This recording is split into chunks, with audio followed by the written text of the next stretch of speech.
Բարև ձեզ սիրելի ընկերներ, այսօր մի նոր փոդքասթի հոբելյանական թողարկումն է եւ մեր հյուրը ազգային ժողովի փոխնախագահ Ռուբեն Ռուբինյանն է։ Բարև ձեզ, պարոն Ռուբինյան։ Շնորհակալ եմ, որ եկաք եւ այսօր մենք Ռուբենին մի քանի ծանր հարցեր ենք տալու։ Ինչու չի բացվել հայ-թուրքական սահմանը։ Մինչ այս պահը չի բացվել, որովհետեւ նման որոշում չի կայացվել եւ դրա մեղքը ամենևին մերը չէ, որովհետեւ գիտեք, որ հայկական կողմը միշտ էլ հայտարարել է, որ պատրաստ է հենց այսօր, հենց վաղը ունենալ բաց սահման եւ հաստատված դիվանագիտական հարաբերություններ եւ մենք հույս ունենք, որ Թուրքիան կկայացնի այդ որոշումը եւ սահմանը կբացվի, բայց պետք է ասեմ, որ ամեն դեպքում տեղի ունեցել են իրադարձություններ, որոնք պետք է գնահատել որպես դրական, մասնավորապես նախ ի սկզբանե այս կարգավորման գործընթացի առաջին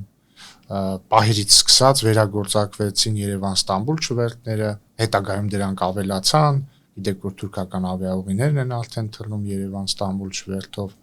հետո ուղիղ ավիաբեռնափոխադրումների հնարավորությունը բացվեց,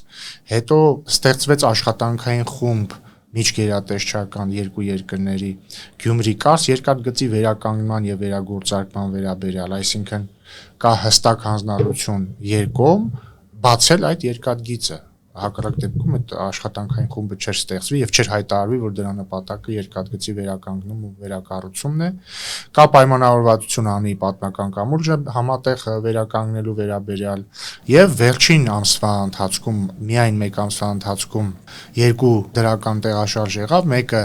երկու երկրների միջև ուղիղ առևտրի մեկնարկը, այսինքն մինչ այս հնարավոր չէր մաքսային իմաստով ուղիղ առևտուր անել, օրինակ եթե մեկը Թուրքիայից Հայաստան բաներ ուզում ներկրել կամ Հայաստանից Թուրքիա, պետքա նախ դա ձևակերպվեր որպես արտահանում Վրաստան, Վրաստանից վերաձևակերպվեր համապատասխանաբար Հայաստան կամ Թուրքիա,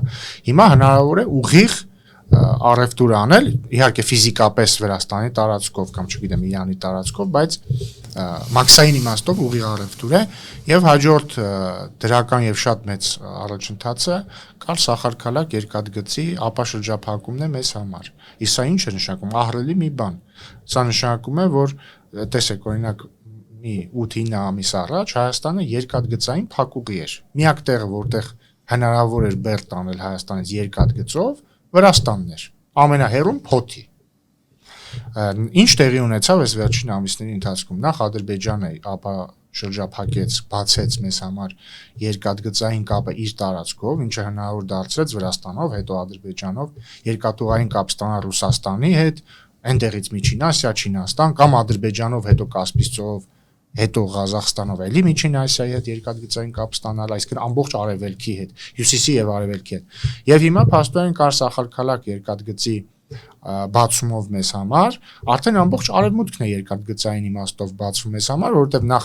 Թուրքիան է բացվում մեզ համար երկաթգծով ուղիղ երկկողմ առևտրի համար, հետո ամբողջ Եվրամիությունը Թուրքիայի տարածքով տրանզիտով, ինչպես նաև Սիրիան։ Եվ սա ահռելի հնարավորություններ է ստեղծում մեզ համար, Հայաստանը շատ մեծ քայլեր է արել դեպի լիակատար ապաշրջափակում։ Բայց վերադառնալով ձեր նախնական հարցին, ես հույս ունեմ եւ մենք ակնկալում ենք, որ սահմանը կբացվի հնարավորինս արագ։ Շատ լավ կլինի դա Հայաստանի համար եւ տարածաշրջանում խաղաղության ամրապնդման համար դա շատ լավ ազդակ կլինի, բայց մենք արդեն օրինակել ունենք, որ սահմանը բացվել էր եւ Հայաստանից մարդասիրական օգնությունը այդ հայ-թուրքական սահմանը հատելով ուղևորվեց դեպի Լիբանան։ Եվ սա առաջին դեպքը չէր, դրանից առաջ դեպի Սիրիա էր ուղևորվել, դրանից առաջ հենց ուղիղ Թուրքիա էր գնացել։ Այսինքն ճանապարհը որպես այդպեսին կա, փորձել դա ծառայեցնել ի նպաստ մեր երկրի, մեր ժողովրդի զարգացման։ Վերջերս մի քանի օր առաջ մեր գանձերը մի կիպրացի պատգամավոր էին գտել, որը մեզ զգուշացրել։ Ում մասին է։ Մեր լրատվական գանձերի։ Կիպրացի ասեցիք, իսկ թվաց Սամվել Կարապետյանի մասն եք ուզում խոսել։ Գուցե նրա ընկերներից մեկին, ոչ, ազգությամբ հույն, կիպրոսցի հույն, որը մեզ ասում է. դուք չգիտեք, ադրբեջանցիները, թուրքերը ուզում են ձեզ ոչնչացնել։ Իսկ արդյոք Կիպրոսում այդ փաստը հասկանում են, որ Թուրքիան ու Ադրբեջանը ուզում է ոչնչացնել Կիպրոսն ու Հունաստանը, ու ոնց են իրենք ապրում։ Դե ես ուզում եմ հիշեցնել, որ մոտ մի 10 տարի առաջ, գիտեք, Կիպրոսում Նիկոսիա քաղաքը, մայրաքաղաքը երկու մասի է բաժանված։ Ես կարելի ասել 3 մասի, եւ այնտեղ մի մեծ բուֆերային գոտի կա։ Բայց նույնիսկ այդ երկու մասի բաժանված քաղաքը ապա շրջափակվել է մի 10 տարի առաջ եւ հնարավոր է հունական մասից գնալ թուրքական մաս։ Պես որ նույնիսկ իրենց համար եթե բաց սահմանը լավ է, ուրեմն մեզ համար էլ է լավ։ Տեսեք ինչու հիշեցի, իհարկե լավ է, բայց գիտեք մի մեծ գաղափարախոսություն է փլուզվում մեր աչքի առաջ։ Ինչից անհանգիստ են ոմանք, այսինքն մեզ հասկանալի պատճառներով հուզական վիճակում գտնվող ազգին շատ հեշտ է վախեցնել, որ եթե դուք համարձակվեք ինքնուրույն որոշում կայացնել, դա կհանգեցնի ձեր ոչնչացմանը։ Մենք ասելով բոլոր առողջ ուժերին նկատի ունեմ, անկախ քաղաքական հայացքներից, սոցիալիստ է, ազատականը։ Մենք մի գլխավոր խնդիր ունենք մեր ժողովրդին այդ վիճակից դուրս բերել, որովհետև այս ընտրություններն է ցույց տվեցին, որ մեր ժողովուրդը բավական հասունացել է եւ ինքը ընտրություն կատարած դեպի ինքնուրույն որոշումները, անկախությունը եւ այս արդյոք ոգևորիչի կառավարող ուժի համար ավելի լավ որոշումներ կայացնել Հայաստանի ու հայ ժողովրդի զարգացման համար։ Ոգևորիչ չէ, բայց վերադառնալով քո սկսած թեմային, որ ասում ես ոնց ասեցի, որ համոզում են, որ եթե մենք ինքնուրույն քայլ կատարենք, մեզ կոչնչացնեն։ Այստեղ ի՞նչն է կարևոր։ Այո, միանշանակ այդպես է, եւ մեզ փորձում են շղթայել մեր վախերով։ Բայց մարդիկ պետք է հասկանան, որ երբ որ մենք ասում ենք, չէ, մենք չպիտի շղթայված լինենք այդ վախերով, չի նշանակում, որ մենք ասում ենք այդ վախերը գոյություն չունեն։ Կամ եկեք անցյալը մոռանանք։ Կամ եկեք անցյալը մոռանանք, կամ եկեք ռիսկերը անտեսենք, եկեք ասենք, չէ, ամեն ինչ լավ է, կամ չէ, բոլորը մեզ սիրում են, կամ չէ, ռիսկեր չկան մեր անվտանգությունը։ Ամենևին ոչ։ Կան այդ ռիսկերը, բայց հարցը հետեւյալն է. դու քո քայլերը պայմանավորում ես քո իսկ ցանկություններով, շահերով, պատասխանատվությամբ եւ ազատությամբ, եւ սկսում ես կառավարել այդ ռիսկերը, թե մնում ես գցած բախտի կմահաճույքին, երբ որ քեզ անխուսափելիորեն գցելու են։ Ամենապատասխանատու պահին քեզ գցելու են։ Եվ ով պիտի ավելի լավ իմանա գցված լինելու գինը, եթե ոչ մենք։ Եթե հաշվենք վերջին Եվ ներողություն, այսինքն մենք ինչ ենք, մենք ոչ ենք ասում, օրինակ, չկա որևէ անվտանգային ռիսկ Ադրբեջանից եւ Թուրքիայից կամ որևէ այլ տեղից։ Իհարկե ոչ, պետքա մարդ անմեղսունակ լինի, որ այդպիսի բան ասի։ Բայց մենք ինչ ենք ասում, ասում ենք այդ ռիսկը պետքա կառավարել, ոչ թե պետքա քո ինքնիշխանությունը հանձնես ուրիշին հույսով, որ քեզ պաշտպանելու են, երբ որ արդեն մի 10 անգամ վերջին 100 տարվա մեջ տեսել ես, որ այդպիսի բան տեղի չի ունենալու։ Հակառակը քեզ գցելու են։ Դա ինձ թվում է բնական ոչ միայն քաղաքական օրենք է, այլ նաև բնական օրենք է, որ եթե դու քո որոշումների կայացումը հանձնում ես մեկ ուրիշին, այդ մեկ ուրիշը այդ որոշումները կայացնելու է ոչ թե հանուն քո շահերի, այլ հանուն իր շահերի եւ քեզ մի քանի անգամ Ղրիմի հետ փոխելու է, ինչպես տարբեր բաների հետ են փոխելու։ Գիտեք, հիմնականում Ղրիմի հետ փոխեցին մեզ, դաժան պատմություն այդ Ղրիմ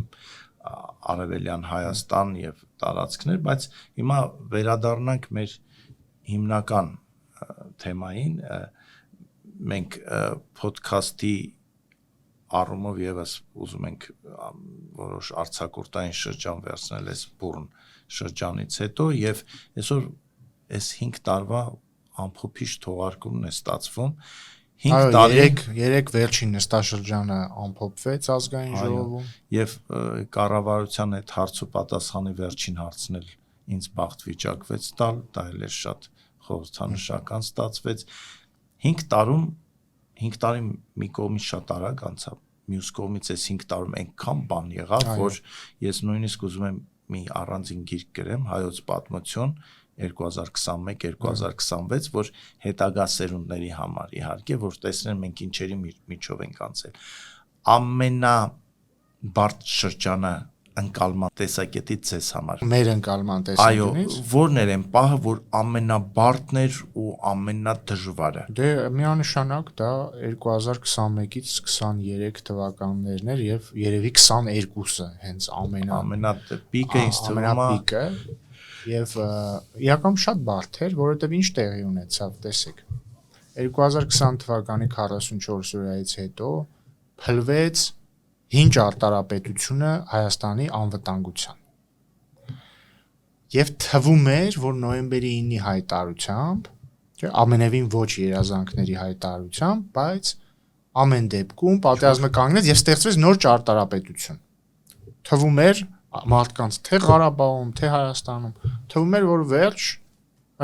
էսա նոր ճարտարապետությունը, հիմա կապրենք թե կամ խաղաղության մեջ, կամ առնվազն տես տանելի ստաբիլության մեջ, չէ՞։ Բայց շատ արագ հենց 20 թվականի դեկտեմբերին ակնհայտ դարձավ, որ ճարտարապետությունը առանձնապես ճարտարապետություն չի, որտեղ ուզում եմ հիշեցնել, ավելի շուտ իդեպ այսինչի կոկորդիլոս գենայի եւ չեբուրաշկայի սարքած թռչնի բույնն էր։ Երևի, ընդ որում ես հիմա ինչ կասեմ, նաեւ կասեմ այն կոնտեքստում, որ ասում են, Փաշինյանը Պրահայում Ղարաբաղը ճանաչեց Ադրբեջանի մաս, դրա համար նոյեմբերի 9-ի հայտարարությունը չաշխատեց, ես հիմա համ ձեզ կպատմեմ, հատուկ ուզում եմ դրան հիմա ես ձեզ կպատմեմ, թե որն ա եղել մեզ համար ամենածանր շրջանը, ծանր եւ տանջալից, այսպես ասեմ։ Համ էլ ձերի հետ կհիմնավորեմ, որ այդ պնդումները սխալ են, լիակատար, թե իբր Փաշինյանը Պրահայում ճանաչեց Ադրբեջանի մաս, դրա համար ճարտարապետություն փլվեց։ 20 թվականի դեկտեմբերին արդեն ակնհայտ դարձավ, որ ճարտարապետությունը չի աշխատում, որովհետև գրավեցին Խծաբերդ եւ Հին Թաղեր գյուղերը։ Դրանք շարունակում էին մնալ Ղարաբաղի պաշտպանության բանակի վերահսկողության ներքո։ Դեկտեմբեր ամիսն է 20 թվականի, նոյեմբերի 9-ից մի ամիս է անցել։ Գրավեցին ռուս խաղապահները, ոչինչ չարեցին, մի 80 հոգի էլ գերեվարվեց։ Հիմա փառք Աստծո բոլորը արդեն տանն են, կհիշեք հիմնական շիրակցիները, բոլորը փառք Աստծո տան, բայց գերեվարվեցին։ Փառուխ գյուղներ գրավել, այնտեղ Լաչինի Միչանսկի կողքը, չեմ ասում անունը, մի հատ բարձունք էր գրավել, այսինքն այս ամեն ինչը տեղի էր ունեցել մինչև 22 թվականի Պրահայի հայտարարությունը։ Ես նորից էլի իմի բերենք, այսինքն իրենք ինչ են ասում, հարց է հնչում մեր ընդդիմադիրներին կամ գանձերին, ինչպես դու ես ասում։ Ասում են լավ, բա ինչի սենց եղավ, ասում են դե Փաշինյանն է մեղավոր, գնաց Պրահայում ճանաչեց Ադրբեջանի տարածքային ամբողջականություն, բայց մոռանում են նորից ֆիքսենք էլի ինչ ա եղել մինչև այդ կետը։ 22 sense հետ գնանք, էլի 22 թվականին հարձակում Հայաստանի ինքնիշխան տարածքի վրա ՀԱՊԿ-ն ու Ռուսաստանը իրենց պարտավորությունները չեն կատարում, անմիջապես Պրահայի հայտարարությունից առաջ։ Դրանից առաջ Լեռնային Ղարաբաղում ռուս խաղապահների վերահսկողության ներքո տարածքում փառուխի գրավում, դրանից առաջ Քարագլուխ հիշեցի, Քարագլխի գրավում, դրանից առաջ Խծաբերդ եւ Հին Թաղերի գրավում եւ այսպես շարունակ։ Դրա այդ ընթացքում նաեւ Սևլիջ եւ այլն։ Եվ հետեւաբար նախ ֆիքսենք էլի, որ շատ մեծ երեսպաշտություն է անդիմադիրների ասածը, իրանք ընդամենը արդարացնում են նոյեմբերի 9-ի հայտարարության այն կողմերին, որոնք չեն կատարել իրենց պարտավորությունները, բայց վերադառնալով այդ ամենածանր շրջանին, այո, դա շատ ծանր շրջան էր, ես պետք է անկեղծ լինեմ, որ շատ դժվար էր, ես ամեն օր, ես անձամբ, ասենք առավոտյան զարթնում եի եւ ասում, մտածում եի, լավ, ես ինչ պետք է անեմ, որպեսզի մենք պահպանենք մեր երկիրը, պահպանենք մեր երկրի տարածքային ամբողջականությունը եւ ինքնիշխանությունը, որովհետեւ շատ բարդ էր եւ ճնշումները եւ դրսից էին եւ ներսից էին։ Ամեն անգամ, երբ որ մեր սահմաններին հարձակում էր լինում, մեր առաջին միտքը հետեւյալն էր. ինչ անենք, որ առաջնագծում դիմանանք, երկրորդ միտքն էր ինչ անենք, որ տանը դիմանանք, որտեվ 100% հեսա դաշնակները միտինգ են անելու եւ փորձելու են ապակայունացնել, փորձելու են գրավել շենք շինություններ եւ այսպես շարունակ։ Անընդհատ մենք իմացել ենք, որ մեր մեջքը թույլ է։ Դա շատ բարդ է։ Նաեւ մտածողության խնդիր է բացի այն։ Տեսեք, մի հետարքիր երկու փաստի վրա եմ ուզում հիմա մեր ուշադրությունը, իմ ու քո ուշադրությունը սևեռել։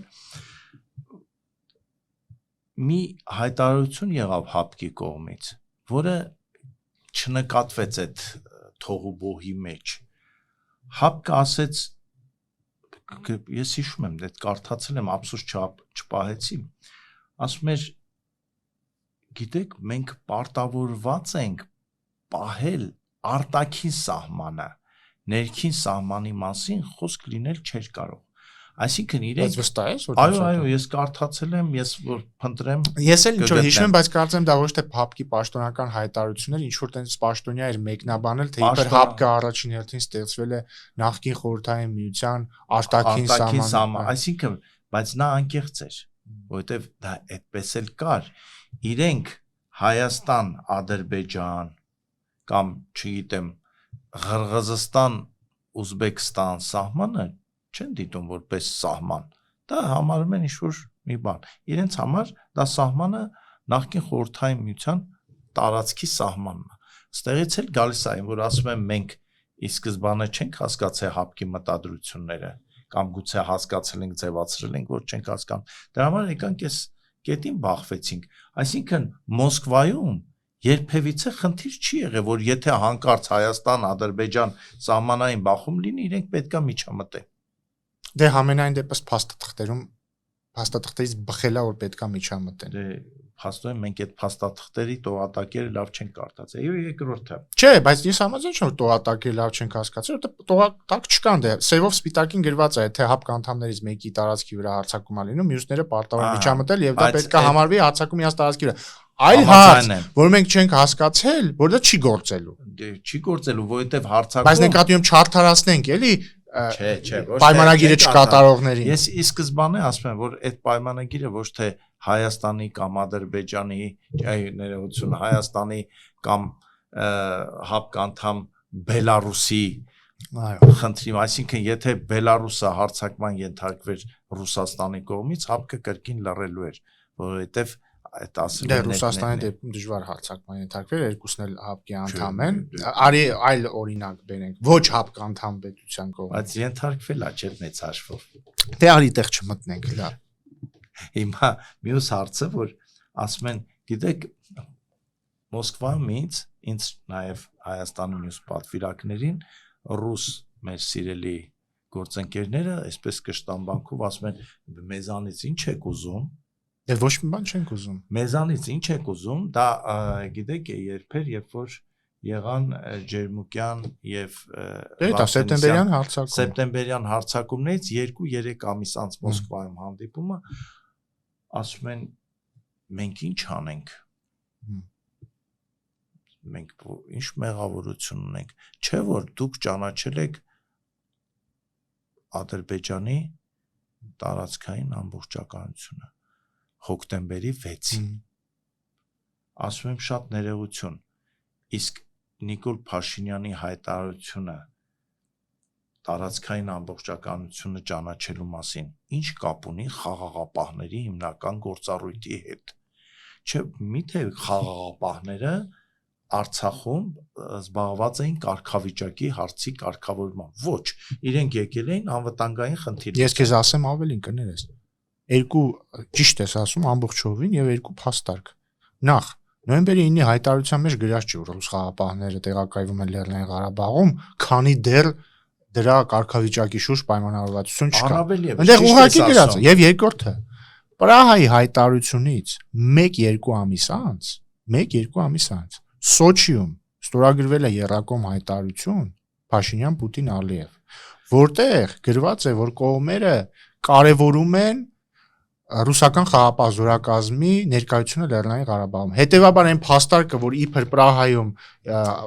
տարածքային ամբողջականության ճանաչմամբ խաղապահների ձեռքերը կապվել է, սուտ է, որտեղ դրանից 2 ամիս հետո նման հայտարարություն ան թողել։ Դա սուտ է եւ ես Մոսկվայում ասում եմ ընկերներ, մի ձեզ ուղիղ հարց տամ։ Իսկ եթե հանկարծ Պրագայում Նիկոլ Փաշինյանը հայտարարեր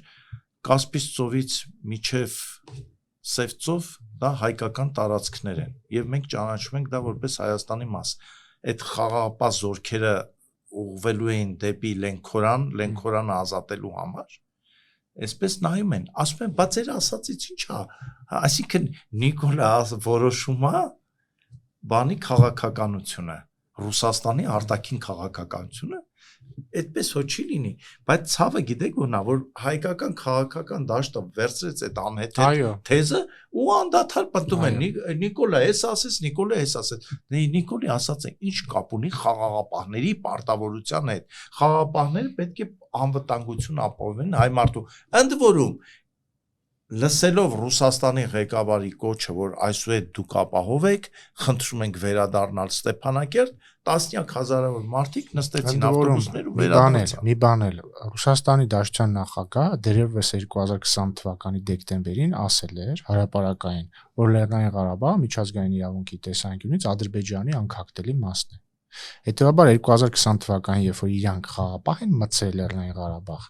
իրանք համարել են, որ իրանք Լեռնային Ղարաբաղը մտցնում են խաղապահ որպես Ադրբեջանի տարածք։ Հետևաբար 2022 թվականի հոկտեմբերին Հայաստանի կողմից Ադրբեջանի տարածքային ամբողջականության ճանաչումը Ռուսաստանի տեսանկյունից որևէ բան պետք է չփոխեր, որովհետև իրանք ոնց 20 թվականի դեկտեմբերին էին ճանաչում Ադրբեջանի մասը, նենց էլ 21 թվականի դեկտեմբերին, նենց էլ 22 թվականի դեկտեմբերին։ Վիճելու ոչինչ չունեմ, ամբողջապես ճիշտ է, բայց ես ուզում եմ ասեմ, որ Նիկոլ Փաշինյանի հայտարարությունը հոկտեմբերի մի շատ կարևոր խնդիր լուծեց։ Ադրբեջանը ուզում էր ազդակ ստանալ, որ Հայաստանը իր տարածքի նկատմամբ պահանջ չունի։ Դա շատ կարևոր էր, որովհետև 30 տարի եւ ավելի կոնֆլիկտի արկայությունից հետո դժվար է հավատալ, որ այս կողմը իրոք պահանջներ չունի, որովհետև եկեք նայենք նաեւ հակառակ կողմից։ Մենք ինչ պետք է անենք, որ մեր հարևանը հասկանա, որ մենք չունենք։ Ի վերջո, անկեղծ ասենք, 1991 թվականի սեպտեմբերի 21-ից սկսած Հայաստանը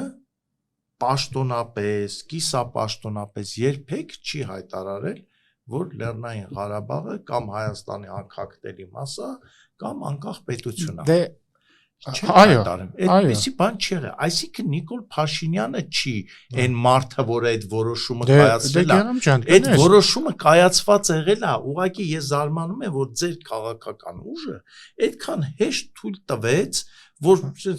չթույլ չտվեցինք եւ բազմիցս ենք հիմնավորել։ Գնա, որ դե գիտեք, մերն ա եղել, ճանաչված մենք, այ Նիկոլը եկավ, հայտարարեց, տվեց եւ այլն։ Չէ, դե բազմիցս ենք մենք հիմնավորել այդ թվում հոդվածներով, օրինակ նույն վարչատարածքային բաժանման մասին օրենքը, որ այսօրվա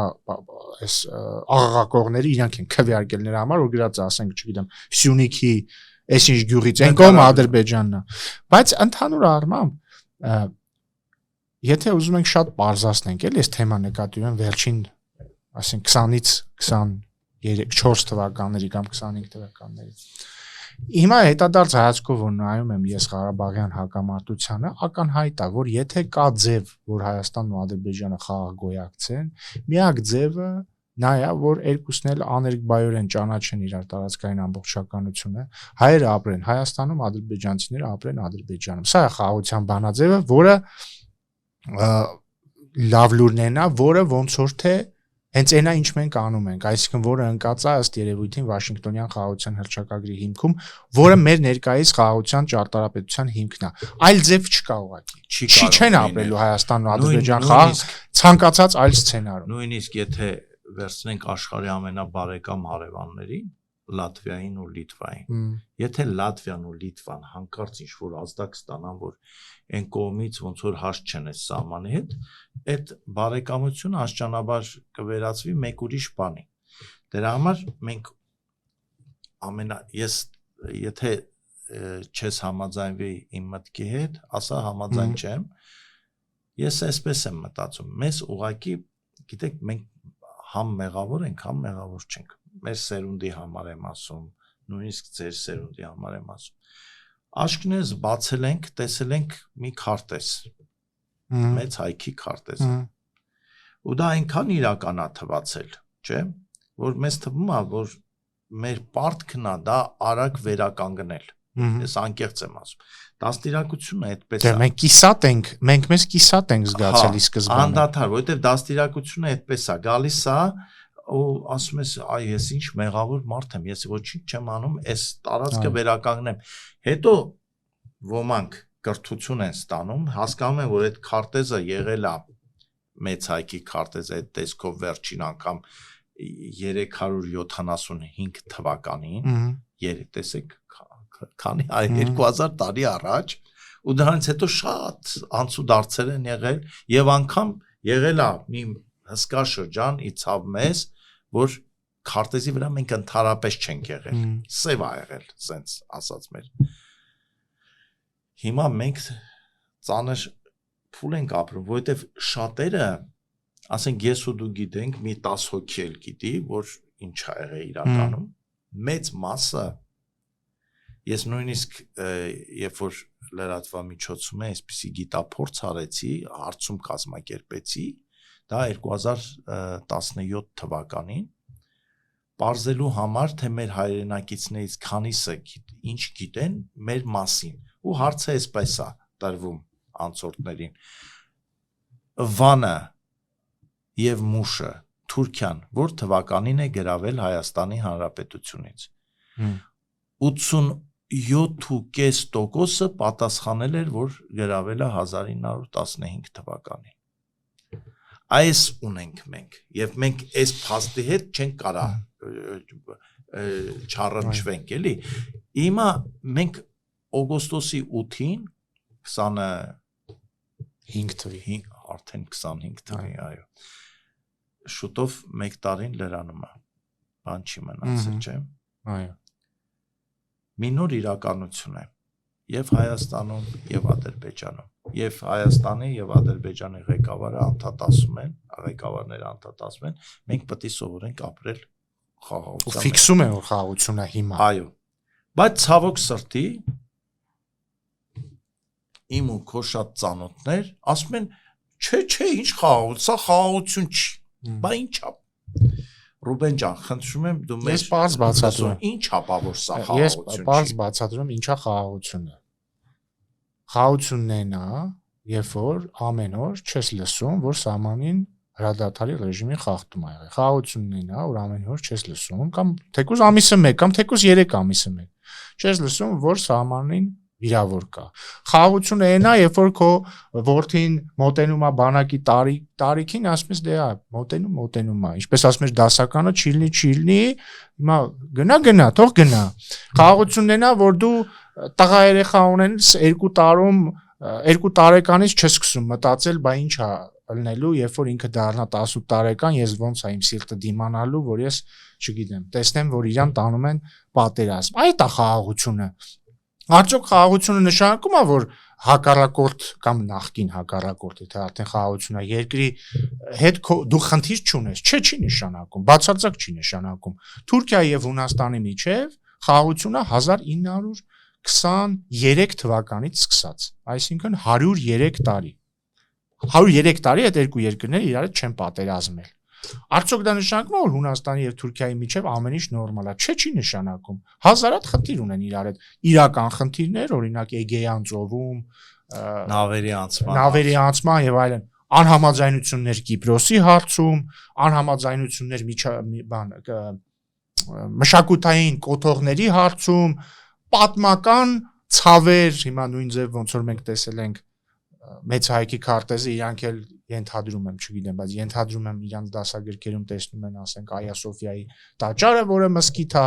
չէ՞։ Բայց նաև թուրքերն էլ տեսնում են մեկ ուրիշ քարտեզ, որտեղ Սալոնիկը Օսմանյան կայսրությունում է։ Կամ թուրքերը սովորում են, որ Աթաթուրքը ծնվել է Սալոնիկում եւ այլն։ Իրար խոսքերը իրանց դուր չեն գալիս, Հունաստանում կարող է հնչի, օրինակ հիշում եմ վերջերս ինչ որ Թուրքիայում սկանդալ էր դարձել, որ Հունաստանում զինվորները ինչ որ զորաշքերթի ժամանակ հակաթուրքական երգ են երգել եւ այլն։ Այսինքն այս խնդիրները կան ու ես հիմա մենակ Թուրքիա, Հունաստանը չի, sense 1000 օրինակ կարող եմ բերել, ասենք Հունգարիա, Խորվաթիա խնդիր, որը մեր մամուլում չկա, բայց ասենք մի 2 տարի առաջ Հունգարիայի արդեն նախկին վարչապետը ինչ որ քարտեզի հետ էր նկարվել, որտեղ նախկին մեծ Հունգարիայի քարտեզներ, մեջը Խորվաթիան էլ կար։ Այսինքն խաղաղություն չի նշանակում խնդիրների բացակայություն։ Խաղաղություն նշանակում որ դուք իրար հետ չեք կրակում։ Խաղաղություն նշանակում որ երկու երկիրը ասում են խնդիրները իրար հետ լուծում եք սեղանի շուրջ։ Այո, եւ խաղաղություն նշանակում է ֆունդամենտալ հարցի շուրջ համաձայնություն։ Ֆունդամենտալ հարցը ո՞րն է։ Ես համաձայն եմ, որ դու գոյություն ունենալու իրավունք ունես, դու համաձայն ես, որ ես գոյություն ունենալու իրավունք ունեմ։ Ես համաձայն եմ, որ դու գոյություն ունենալու իրավունք ունես այս սահմաններով, դու համաձայն ես, որ ես գոյություն ունենալու իրավունք ունեմ այս սահմաններով, սա մեր երկկողմ սահմանն է, եւ պայմանավորվում ենք իրար վրա չկրակել։ Սա է խաղաղությունը, բազային խաղաղությունը։ Խաղաղությունը տեսնելու համար ես մի կարճ օրինակ բերեմ, վերջերս Գիրանց գյուղում, որը դարձավ նոր Հայաստանի կամ, չգիտեմ, խաղաղ Հայաստանի խորհրդանիշը, ի հեճուկս ոմանց, Արևիկ մանկական խումբն էր եկել համերգի։ Համերգ, Գիրանցում համերգ չէր եղել ոչ միայն 1991-ից սկսած, այլ նույնիսկ խորհրդային տարիներին Գիրանցում համերգ չի եղել։ Ինչն էր հետաքրքիր, երբ որ ծնողները եւ Արևիկի երեխաները եկան ու նայում են, ասում են շատ ներողություն, բա սահմանը որտեղ է, ասում են այստեղ ինչ որ մոտիկ տեղ է, ասում եմ ես է սահմանը։ Ու սենց իրար են նայում, ասում եմ են էլ մահերի տունն է, նայ սահմանի փշալարը հենց պատշգամբի տակով անցնում, ինքն էլ էս է ապրում։ Ու այսպես հայացքներով սենց փոխանակվում են, այդ հայացքների մեջ շատ ավելի բառեր կար, ու ես սենց ինձ այնքան լավ եմ զգում, որ իրանք իրանց աչքով տեսնում են խաղաղությունը։ Մի քիչ են կողմ որ բարձանան, լրի վրա տեսնում են, որ մի քանի մետրի վրա հայ եւ ադրբեջանցի սահմանապահները դեմ կանգնած, հանգիստ առանց խնդրի կանգնած են։ Խաղաղությունը դա է եւ խաղաղությունը նաեւ էսա, որ երբ որ դու բանակում զինվոր ունես, որդիա, չգիտեմ, մեկի կարող ամուսինն է, ինքը չի քնում վերկենում իր հերթապահության ժամերով։ Ասում եմ, դե տղայա, հերթապահում է, ես է ֆուտբոլը նայեմ, պարկեմ քնեմ։ Մեր ազգը սկսել է գնահատել խաղաղությունը, բայց ցավոք սրտի ինձ էսա շատ մտահոգում։ Սենց ուսում են Ռուբեն ջան, գիտես ոնց, ասեն Չէ, հանկարծ չհավատակ որ խաղաղությունը։ Այսինքն ես ինչ եմ հասկացել, որոշ ուժեր իրեն չեն տեսնում խաղաղ Հայաստանը։ Կամ գիտես ուրիշ ինչ են ասում են, դες sense խաղաղություն տատասել կարող էր բերել, հա, ամեն ինչ զիջեց։ Հա, ամեն ինչ։ Բայց այդ նույն ասողը, եթե հետ գնանք նախորդ տարի, ասենք 2025 թվականի մարտ ամիս, օգոստոսից առաջ, էլի, այդ նույն ասողները մի տիեզերական ողբ էին դրել, հիշես այն ժամանակ առաջին այն նախորդ փուլներ իսրայելա-իրանական բախումների։ Ինչ էին ասում, հասեք, հեսա Ադրբեջանը հարձակվելու է, Սյունիքը գրավի, Նիկոլ Սայա քո խաղաղությունը, ոչ մի խաղաղություն չի լինելու եւ այլն։ Եւ տեսա եթե տատասել կարող էր բերել, ինչի է 25 թվականին դες բաներ խոսում։ Չէ, տեսեք, ցավը գիտես որն է, որ ես հասկացել եմ, որ իրենք մի քանի խորհրդարանում, մի քանի ելույթ էլ լսելով, ես գրեթե ոնց որ ասում են, բա որ խաղաղություն եք, մենք ինչ ենք անելու։ Մեր մասին մտածել եք, ախր բա մենք ապրում ենք դրանով, որ պետքա մշտական պատերազմական վիճակ լինի, որ մեր քաղաքական ուժերը կարողանան գոյություն ունենալ, մեր գաղափարությունը կարող է աշխատել։ Մի վերջին հույս ունեին Ամերիկա-Իրանյան, Իրան-Իսրայել ու շատ տխուր են հիմա։ Շատ տխուր են, ես հետևում եմ, էլի, ինչ են գրում, ոնց են, ոգևոր ասում են, էսա նորից սկսել, այ որ սկսի, այդ հիմա կտեսնենք ինչ խաղաղություն կլինի։ Հիմա փառք Աստծո, Իրանն էլ Ամերիկան է հասունություն դրսևորեցին, եկավ մի մեծ խաղաղության դարաշրջան, որտեղ իրանք հիմա իրանց տեղն են ուզում փնտրեն եւ ուզում էին փոփոխություն լինի, բայց փոփոխություն։ Ռուբեն ջան, ինչու չեք ուզում որ փոփոխություն լինի։ Որովհետեւ մենք գնահատում ենք անաղարտ հայերենը եւ Հայաստանում, եթե կարող է լինել մի բան, դա միայն փոփոխությունն է։ Փոփոխություն կարող է լինել, փոփոխություն երբեք չի լինելու։ Ասում եմ մեր առաջնորդը ինձ մեկը Facebook-ում գրել է, ասում է ինքը խոսում անաղարտ հայերենով, որը ձեր նման դավաճանը չի կարա հասկանա։ Իսկ գուցե մենք դավաճաններ ենք։ Այո, եւ մեր հայերենն է սխալ, հա։ Մենք գուցե մենք դավաճաններ ենք, որ 4 երկրի կամ 5 երկրի կամ 10 երկրի քաղաքացիություն չունեն։ Կամ հայերեն մեր երեխեքը հայերեն գրել կարդալ գիտեն, ոմանց երեխաները հայերեն գրել կարդալ չգիտեն։ Մի քանի ամիս առաջ, մի 3 ամիս առաջ ինչ որ այս գալուգացու աջակիցներից մեկը ոնց որ ասել էր հա ինչ անենք որ նորմալ հայերեն խոսալ չգիտի, է Շարլ Ազնավուրն էր նորմալ հայերեն չգիտեր, դա աշխարհի ամենաաբսուրդ փաստարկն էր որ լսել էր, որովհետև նախ Շարլ Ազնավուրը չի ծնվել Հայաստանում, ինքը հանգիստ կարող էր ընդհանրապես հայերեն չիմանալ, բայց ինքը իրականում շատ լավ էր խոսում հայերեն, իրոք շատ լավ։ Գրել գիտեր, կարդում էր։ Այդ չգիտեմ, բայց ամենայնտեպս ես լսել եմ իր հայերեն ինտերվյուները, նորմալ մարդը արևմետ մտա հայերեն, նորմալ խոսում է, բայց կարող էր եւ չխոսել, որովհետեւ ինքը ծնվել է Ֆրանսիայում։ Հիմա Կալուգացի օլիգարխը ծնվել է Հայաստանում, հասկանում ես, ծնվել է Հայաստանում դպրոց է գնացել, Հայաստանում ինստիտուտ է գնացել, ու նորմալ հայերեն խոսել չգիտի։ Ու ասեմ ավելին շանսոնիե էլ չի նորմալ։ Ինքը ոչ մի բանի, բարձվեց նորմալ գործարարել չի։ Բարձվեց նորմալ գործարարել չի, բարձվեց հումոր չունի, ինչ աշխարհի ամենավատ բանն է։ Դա դրանից սարսափելի բան դժվար ասել ինչա, բայց հիմա տես անցնենք ոնց որ ամփոփելով գալիս ենք այս 5 տարին ծանրագույն փորձությունների մեջ անցանք, որ երկաթը մտցնում են թեժ կրակի մեջ, մենք այդ կրակից էլ ավելի մեծ կրակի մեջ մտանք, մենք ապացուցեցինք աշխարհին եւ Աստծուն, որ մենք արժանի ենք պետություն ունենալու, բայց կիսատ մի հատ խնդիր է մնացել։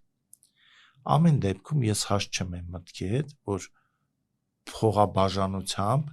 եւ Հայաստանի անկախությունը ստորադասող ուժերը հայտնվել են խորհրդարանում։ Լուծումը ոնց է տեսնում։ Լուծումը հետեւյալն է, պետքա ջարդվի բոլոր այն ուժերի ողնաշարը, որոնք կազմակերպված, նպատակաուղղված խմբով իրականացրել են Հայաստանում իշխանության զավթման փորձ, նույնիսկ իշխանության չէ, իրականացրել են Հայաստանի զավթման փորձ ընտրակաշառքի միջոցով։ Ես վստահ եմ, որ ուժայինները մեր ինչքան կարողացել բռնել են ռեսուրսները այդքան։ Բայց ես վստահ եմ, որ նույնիսկ ռեսուրսները շատ լիներ, մեկը բոլորին չէին կարող բռնել, եթե խոսքը այդ մասշտաբների մասին է։ Ձևը ո՞րն է։ Ձևը ոչ թե միայն ներքևից բռնելն է, ձևը ինչպես կասեր մեկ այլ դասական, գլխից բռնելն է։ Գլխից է պետք բռնել։ Եվ պետքա ջարդել իրենց ողնաշարը, որպեսզի ոչ մեկի մտքով անգամ հետագայում չանցնի, որ հնարավոր է ընտրակաշառքով բաժանելով Հայաստանը զավթել։ Եվ հետեւաբար ես ակնկալում եմ, եւ մենք ակնկալում ենք, որ մեր իրավապահ մարմինները պետքա շատ լավ տասովշիկներին բռնել են, պետքա իրանք հելնեն վերև, պետքա գտնեն այն մարդկանց, ովքեր այդ տասովշիկներին փողը տվել են, ու ասել են կգնաս կբաժանես։ Եվ իրանք բոլորով պետքա նստեն, եւ բացի դրանից, դրան զուգահեռ ապօրինի գույքի բռնագանձման բոլոր այդ գողացած փողերը, այսինքն իրանք ապօրինի կապիտալը, որը իրանք բանեցնում են, որպեսզի Հայաստանը զավթեն ընտրակաշառքի միջոցով, այդ կապիտալը պետքա իրանցից վերցվի եւ վերադարձվի ժողովրդին։ Այդ է լուծում, ուրիշ լուծում չկա։ Ուրիշ լուծում չկա, բայց այդ լուծումը պետքա ոչ թե անդադ ասենք, այլ պետքա իրականություն դառնա։ Դե վերջ, մենք արդեն իրոք իրանց տրվել էր, ես իրոք 2 օր առաջ մի տաքսիստ, որը ձեր քաղաքական ուժի աջակից էր, այդպես ներկայացավ, ասեց այս վերջին անգամ եմ քվեարկում։ Ճիշտ է ասում։ Ես էլ ասեց, եթե այսպես ասեց ինքը, այսպեսի ու կիրթ տղա էր, կիրթ էր խոսում, ասեց, գիտես, եթե մի տարի հետո մի քանի հոգի իրանց ուժերով շարունակեն պտտվել, խոսել, մանումենտում զինված հսկիչներով տաներ ունենալ, ես դառնալու եմ այս իշխանության ամենամոլեռանդ հակառակորդը։ Մարդիկ սպասում ունեն արդարության, ոչ թե ուզում են ինչ-որ մեկին պատժել, ոչ, արդարության սպասելիք, որը այս երկրում պակասում է արդարությունը։ Ինչ առումով, այդ փողը հո ինքնաբուխ չեն բաժանել։ Մի անգամ հայկական ժամանակի Նիվա մեքենան վառել էին եւ իրավապահները մեզ համոզում էին, որ մի քանի ժամ կանգնած ավտոմեքենան ինքնաբուխ այրվել է։ Հիմա մեզ ուզում են ապացուցեն, որ մի քանի հոգի ինքնաբուխ որոշել էր փող բաժանի, ոչ։ Այսինքն հրահանգել են, չէ՞ որ պետքա փող բաժանենք։ Հրահանգել են, չէ՞ որ գիտեք, այն բան կա, օրենք կա, ասում են 6 ձեռք սեղման, օրենք, եթե դու 6 հոգու ճանաչում ես, այդ 6 հոգով ամբողջ 3-ից 4 միլիոն մարդու արդեն ճանաչում ես։ Հայաստանը 3 միլիոն բնակչություն ունի։ Մենք բոլորին ճանաչում ենք։ Մենք գիտենք ովքեր են փողերը բաժանել, ում են փող տվել եւ մենք գիտենք նաեւ որ տասնյակ հազարները մերժել են, այսինքն փողաբաժանումը իրականում ընդգրկվել է շատ ավելի մեծ ծավալներ, քան թե նրանք ովքեր վերցրել են։ Իրենց հետևից գնալու եք, թե չեք գնալու։ Պետք է իրավապահ մարմինները գնան, ուրիշ ձև չկա։ Ու ես մի բան էլ ասեմ։ Ես այս անցնող 8 տարիներին, չէ, մենք ինչ ենք ունեցել։ Թավշյա հեղափոխություն, վենդետա չի լինելու, բոլորը կունենան շանս։ Հետո 21 թվականին Պողպատյան մանդատ եւ այլն, բայց մեծ հաշվով այս 8 տարիների ընթացքում նախկին ռեժիմը կամ անհատ ներկայացուցիչները էլի, իրանք ունեցել են հնարավորություն ուղղվելու, իրանք հնարավորություն ունեցել են, չգիտեմ, իրանք սխալները ընդունելու, այսքան ամբարտավան եւ պորոտախոս չլինելու, Հայաստանի դեմ չգործելու, իրանք այս հնարավորությունը չեն օգտագործել եւ ես այս 8 տարիների ընթացքում իրական եղել եմ մեր թիմի ամենա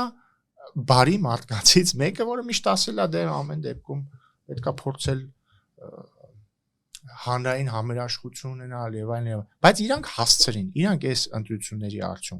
ընթացքում, այս մեր վերջին ընտրությունը, երբ որ sense բացահայտ օտարերկրյա ուժերի դրդմամբ ընտրակաշառքով փորձում են Հայաստանը զավթել, երբ որ իրանք բացահայտ գործակալական բաներ են, գործակալական խոսույթ են ներմուծում, երբ որ իրանք բացահայտ ամեն ինչի մեջ մեղադրում են Հայաստանին մեղադրում են պատերազմ հրահարելու մեջ եւ այլն, իրանք հասցրին ու հիմա ես ասում եմ իրանք ողնաշարը պետքա ջարդվի, իրանք մինչև քոք մաշացնելու ենք, մինչև վերջին խազը կզսնելու ենք։ Վերադառնամ հարցիս, հետո նորից ամփոփենք։ Ուրեմն 5 տարի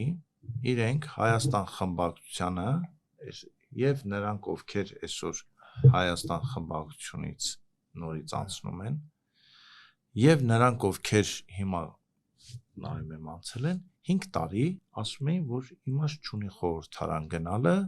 մենք հո ԿՊ-ի մոտ ընդդիմություն չենք աշխատելու այս խոսույթներ կամ հետեւյալ բանը մենք կգնանք խորհրդարան այլ կարգավիճակով այսպիսի հայտարարությունների ինչու հետո մնացին դրա տակը հիմա այդ մարտիկ այ ես այս մի գումարումով չեմ լինելու դուք լինելու եք հիմա որ տեսնեք այդ դրանք եկան երեսները պադոշ արած եկան այս սուս ասելու եք դե լավ դե եկել եք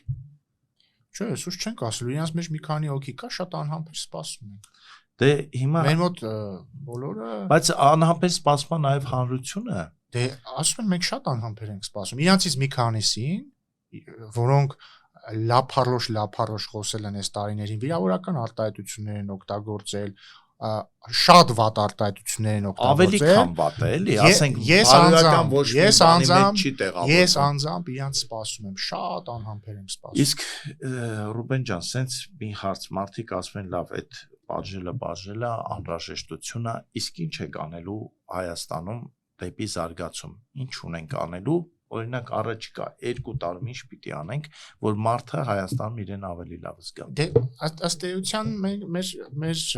նախընտրական ծրագրում գրած է ինչ ենք անելու ու բացի դրանից ծրագիրը բայց երբ որ Ռուբեն Ռուբինյանն է ասում շարունակելով բայց շարունակելով նաև կան այն այսպես ասած մեգա նախագծերը որոնք բոլորը որի մասին լսել են չէ առաջին հերթին դա թրիփն է թրիփի իրագործումն է որը լիակատար կդարձնի մեր ապաշրջափակումը ու որը նշանակում է բառից բուն իմաստով միլիարդավոր դոլարների հոսք Հայաստան ոչ միայն բուն նախագծի իրագործման շնորհիվ այլ նաև ապաշրջափակման մենք պետքա խաղաղությունը դարձնենք անշրջելի եւ ինստիտուցիոնալ որովհետեւ ինքը շրջելի է այնքան շրջելի չի օրինակ ինձ հաճախ է բանավեճերի ժամանակ ասում են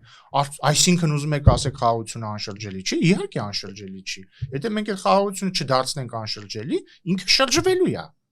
եւ մենք մազ էինք պակաս այո մազ էինք եւ հետաբար մենք պետքա այնպես անենք որ մի 10 տարի հետո արդեն մարդ ուզենա էլ չկարողանա շրջի դա ինչ է նշանակում դա նշանակում է բացված ճանապարհներ իրագործված ենթակառուցվածքային նախագծեր դա մեծ ներդրումներ դա նշանակում է տնտեսական փոխկապակցվածություն փոխկապակցվածություն որ օրինակ Ադրբեջանը Հայաստանից առնի ապրանք որը իրան պետք է ու լավ չի լինի եթե հանգարց չլինի դա եւ հակառակը Հայաստանը Ադրբեջանից նման ապրանք առնի պետք է որպեսզի Հայաստանը փող աշխատի Ադրբեջանի հետ առևտրով եւ օգտագործելով Ադրբեջանի տարածքը որպես տրանզիտ եւ պետքա որպեսզի Ադրբեջանը փող աշխատի Հայաստանի հետ առևտրով եւ օգտագործելով Հայաստանի տարածքը որպես տրանզիտ։ Այսինքն եթե մենք սա իրագործենք, այդ խաղությունը քանդելը կդառնա շատ դժվար։ Իրագործելու համար պետք է ունենալ իշխանություն, իսկ իշխանությունը դուք հանգիստ գլուխներդ բարձի վրա դրած քիչ էր մնում կորցնեիք, որովհետեւ չէի քաշվել այն ատելությունը, որ ոմանք ունեն իրենց սեփական գլուխներս ամեն դեպքում հանգիստ բարձին չէինք դրել։ Չէ, դրել էիք, որովհետև ես ասում եի կեսօրենք ընդունենք, ասում եք բա մարդու իրավունքները, բա Եվրոպան, բա եւ այլն։ Հիմա բա Եվրոպան չէ, բա մարդու իրավունքները ասում ենք, որովհետև մարդու իրավունքներն էլ են կարևոր։ Չէ, Եվրոպան էլ էիք ասում, բայց մարդու իրավունքները կարևոր են, բայց իմ իրավունքները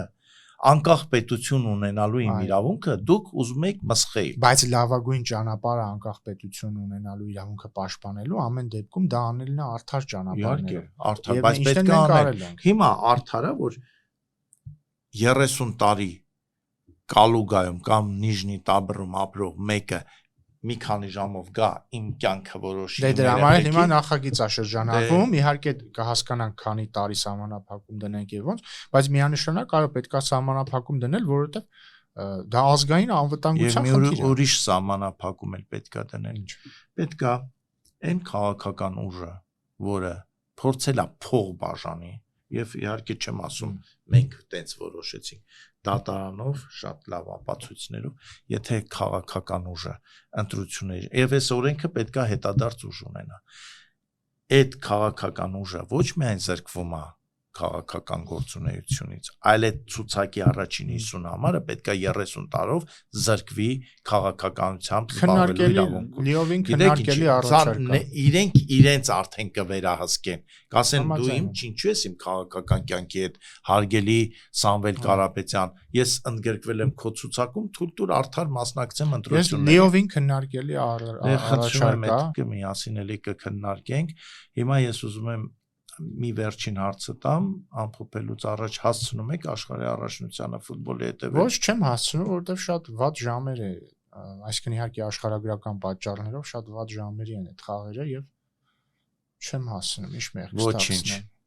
Փոխարենը կհետևեք նաեւ մարզադաշտում 29 թվականին Հայաստանում եւ Վրաստանում կայանալի ֆուտբոլի աշխարհի երիտասարդական առաջնությանը, որը ոչ պակաս հետաքրքիր միջոցառում է լինելու։ Ձեզ մեզ բոլորին հաջողություն եւ կհանդիպենք արտահերթա լինելու։ Դե մենք դեռ հանդիպելու ենք եւ արտահերթերին եւ ոչ արտահերթերին, բայց ես ուզում եմ ասեմ, որ մարդիկ ձեզանից սպասում են առաջին հերթին արդարության հաղթանակ։ Շնորհակալ եմ։ Ես եմ շնորհակալ։ Ռուբեն ջան, ամենալավը մեր երկրին եւ քեզ շնորհակալ։ Շնորհակալություն։ Ընկերներ, ավարտեցինք մեր հոբելյանական թողարկումը, կվերադառնանք արձակուրդից հետո։ Շնորհակալ եմ։